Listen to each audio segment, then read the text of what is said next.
প্রার্থী তালিকায় নাম নেই অর্জুন সিং এর। টিকিট না পেয়ে অর্জুন সিং এর গোসা ব্যারাকপুরে টিকিট দেওয়া হবে আমাকে বলা হয়, শেষ মুহূর্তে বলা হয় টিকিট দেওয়া হবে না। টিকিট না দেওয়া বিশ্বাসভঙ্গ, তাকে ধোঁকা দেওয়া হয়েছে বলে দাবি করেছেন অর্জুন সিং। অর্জুন সিং কি ফের বিজেপির পথে? এই নিয়ে জল্পনা একেবারে তুঙ্গে।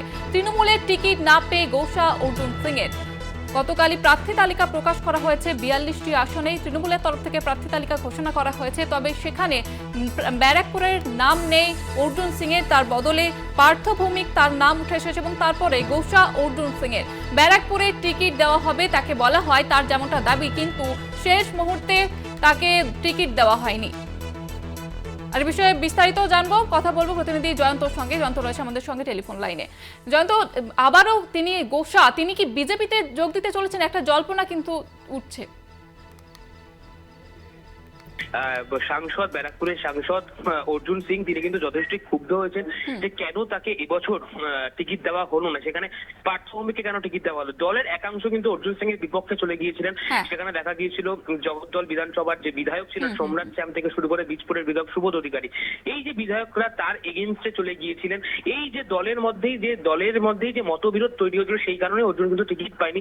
পরবর্তীতে যখন তিনি বক্তব্য প্রকাশ করেছেন, তার বক্তব্যে কিন্তু যথেষ্টই ক্ষোভ প্রকাশের একটা ছায়া বা ছোঁয়া দেখা গিয়েছে এবং তার পরিপ্রেক্ষিতে বিজেপিতে তিনি যাচ্ছেন কি যাচ্ছেন না সেই বিষয়ে কিন্তু একটা যথেষ্ট জল্পনা কিন্তু থেকেই যাচ্ছে যে তিনি আদতে কোথায় যাবেন, তিনি এরপর কি করবেন। কারণ তার তো সেই সাংসদ পদ আর রইল না, সেখানে পার্থ ভৌমিক সাংসদ পদ দল তাকে দিল, দল তাকে এমপির টিকিটটা দিল। কিন্তু এই যে অর্জুন সিং বিজেপিতে যাবেন কি যাবেন না সেই নিয়ে কিন্তু জল্পনা তুঙ্গ। তবে সূত্রের খবর যে আজকে ব্যারাকপুরে অর্জুন সিং কিন্তু অ্যাম্বুলেন্স পরিষেবা উদ্বোধন করতে উপস্থিত হচ্ছেন।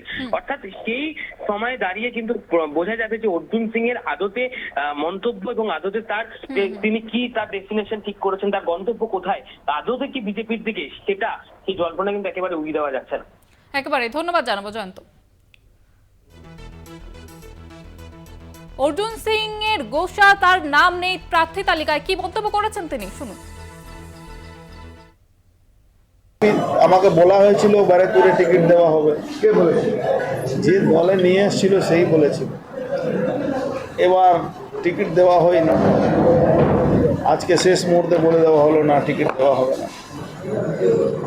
তো এটা একটা মনে হচ্ছে বিচ অফ ট্রাস্ট হয়েছে, এটা একরকম বিচ অফ ট্রাস্ট হয়েছে, এরকম ধোঁকা দেওয়া হয়েছে, এটা ঠিক হয়নি।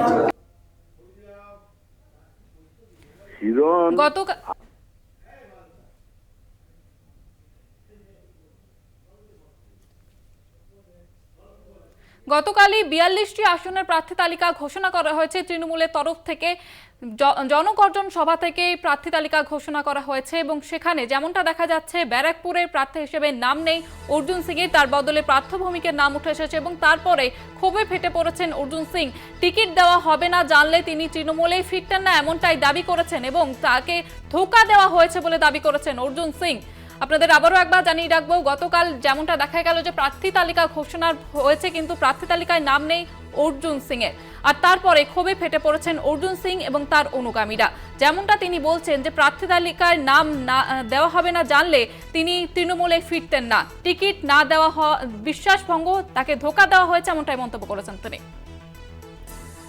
ব্রিগেডে জনগর্জন সভা থেকে প্রার্থী তালিকা ঘোষণা করেছে গতকালই। তৃণমূল নেতা শান্তনু সেন আমাদের সঙ্গে রয়েছেন এই মুহূর্তে টেলিফোন লাইনে। যেটা জানতে চাইবো আপনার কাছে যে অর্জুন সিং তিনি যেমনটা ক্ষোভ প্রকাশ করছেন যে প্রার্থী তালিকা তার নাম নেই, টিকিট তাকে দেওয়া হয়নি, এ জানলে তিনি তৃণমূলে ফিরতেনই না, কি বলবেন?